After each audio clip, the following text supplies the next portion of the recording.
दोस्तों, master class of share market इसकी series चल रही है और एपिसोड नंबर 18 में आपका स्वागत है। इस वीडियो में भी आपको कुछ नया ही देखने को मिलेगा और बहुत इंटरेस्टिंग टॉपिक है इस वीडियो का। आइए इस वीडियो को शुरू करते हैं।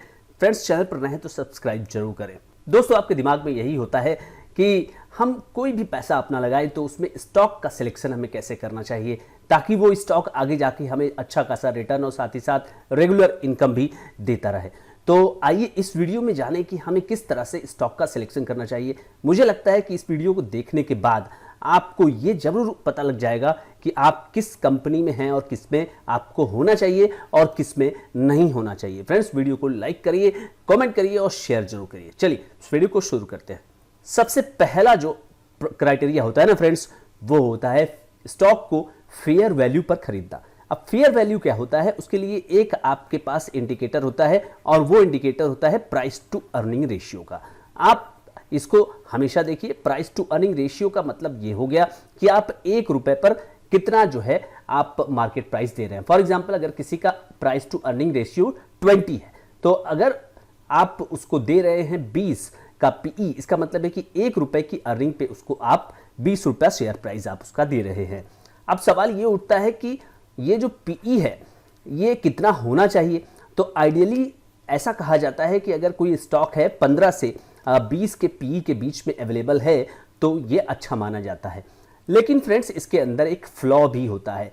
कुछ स्टॉक जो है उनका पीई जो है लो होता है। क्यों लो होता है? क्योंकि उनका परफॉर्मेंस ठीक नहीं होता है। तो इसका मतलब ये नहीं होता है कि आप कोई ऐसे स्टॉक में फंस जाइए जिसका पीई लो हो, यानी कि वो मार्केट उसको वैल्यू नहीं देगा, क्योंकि हो सकता है कि उसमें मैनेजमेंट की जो क्वालिटी है वो अच्छी ना हो, कंपनी में ग्रोथ ना हो।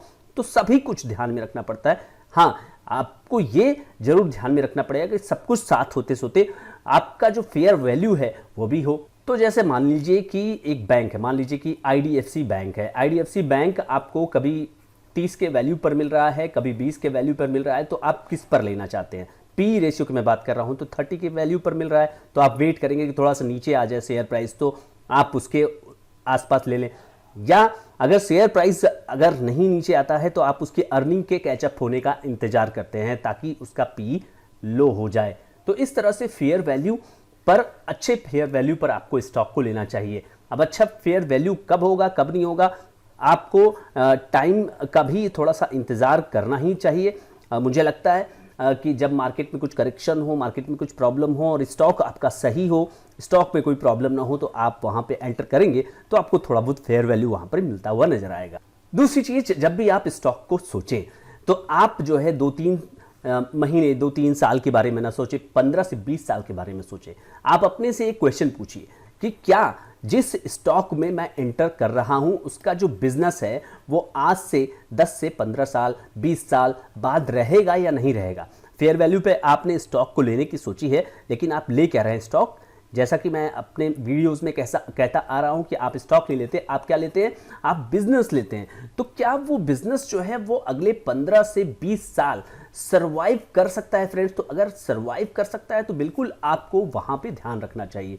क्या आपका बैंक, क्या आपकी एफएमसीजी कंपनी, क्या आपकी पेंट की कंपनी, आप क्वेश्चन पूछिए। जो भी सेक्टर है क्या वो 15 से 20 साल रहेंगे और उस 15 से 20 साल में क्या ये कंपनी रहेगी? राइट फ्रेंड्स, तो इस तरह से आपको देखना पड़ता है।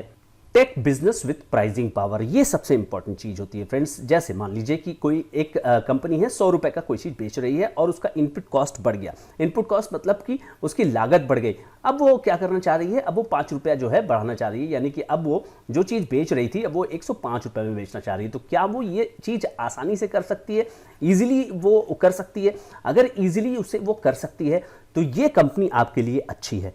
अगर ये ऐसा करने में सफल है इजीली और इसको पास ऑन कर रही है और उसका जो सेल्स है वो गिर नहीं रहा है और वही है, तो अच्छी बात है। यानी कि आपको एक ऐसे बिजनेस में रहना है, जैसे आपको कहा जाता है कि फार्मा का बिजनेस हो गया या एफएमसीजी का बिजनेस हो गया, यहाँ पर प्राइसिंग पावर होता है। या अगर पेंट की बात की जाए, पेंट की कंपनियां होती हैं प्राइसिंग पावर के साथ होती हैं, जैसे एशियन पेंट्स की बात करें, तो यहाँ पर आपको शेयर लेते समय उन बिजनेस का चुनाव करना है जहां पर की प्राइसिंग पावर हो, कंपनी के पास प्राइस को पास ऑन करने की क्षमता हो। अगला जो मेरा क्राइटेरिया मैंने बनाया है वो है सेकुलर डिमांड। आपकी कंपनी कोई प्रोडक्ट बेचती है अब प्रोडक्ट में ज़्यादातर फ्रेंड्स क्या होता है आपको मैं बताऊं कि इस तरह से साइकिल चलती है। तो ये जो होता है ना, ये एक ऐसी सिचुएशन में कंपनी के शेयर्स जो है फंस जाते हैं। तो यहाँ पर प्रॉब्लम हो जाती है। आपको ऐसे शेयर खोजने हैं जहाँ पर कि आपका जो डिमांड है इस तरह से आगे चलता जाए, राइट। तो आपको ऐसे प्रोडक्ट खोजने होंगे जिसका डिमांड सेकुलर हो, न कि साइक्लिकल। ये होता है साइक्लिकल, राइट, और ये जो ऊपर की ओर चलता चला जाता है तो वो हो जाता है secular. Try to be in the growth sector. आपको चाहिए कि आप ऐसी कंपनी में रहें जो कि ग्रो कर रही हो। जैसे फॉर एग्जांपल आप टाइटन को देखती है, टाइटन को लगता है कि उसका ग्रोथ ओवर है या नहीं, ये समझ में नहीं आता, लगातार जो है वो उसका सेल्स जो है बढ़ता चला जाता है। अब अगर उसी से मिलती जुलती कंपनियों को अगर आप देखें, जैसे कि सेनको को अगर आप देखें या फिर आप थिंगामिल को देखें, तो उस तरह की कल्याण ज्वेलर्स को आप देख लीजिए। तो ये सब कंपनियां क्या है, इस समय फिलहाल ये सब ग्रोथ फेज में चल रहे हैं।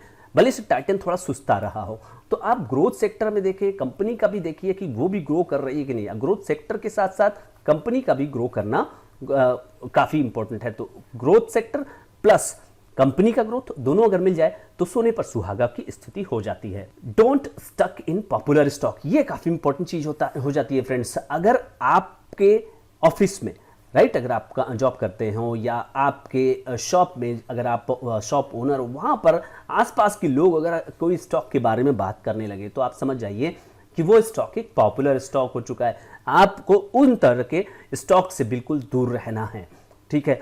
पॉपुलर स्टॉक में पैसा नहीं बन सकता फ्रेंड्स। इंस्टीट्यूशनल प्रेजेंस भी होना चाहिए। जैसे स्टॉक के अंदर आपके जो डोमेस्टिक इंस्टीट्यूशनल इन्वेस्टर्स हैं या फॉरेन इंस्टीट्यूशनल इन्वेस्टर्स हैं, इनका प्रेजेंस अगर है तो आपको यहां पर एक राहत की सांस हो सकती है। क्योंकि देखिए, ये लोग जो भी काम करते हैं वो रिसर्च के साथ करते हैं और बहुत ज़्यादा छोटी कंपनी में इनका पैसा नहीं लगता है। जब कंपनियां कुछ बड़ी हो जाती है, मार्केट शेयर उनका अच्छा खासा हो जाता है, उसके बाद इनका विश्वास उन कंपनियों में आता है। Avoid illiquid stock.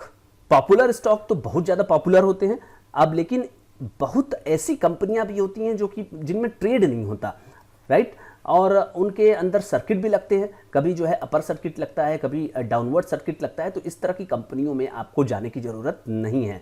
तो फ्रेंड्स, ये जो पॉइंट्स हमने बताए, उन पॉइंट्स के अलावा भी बहुत सारे पॉइंट्स हो सकते हैं। आप उसको पॉइंट आउट करिए, मैं उस पर भी चर्चा करने के लिए तैयार रहूँगा।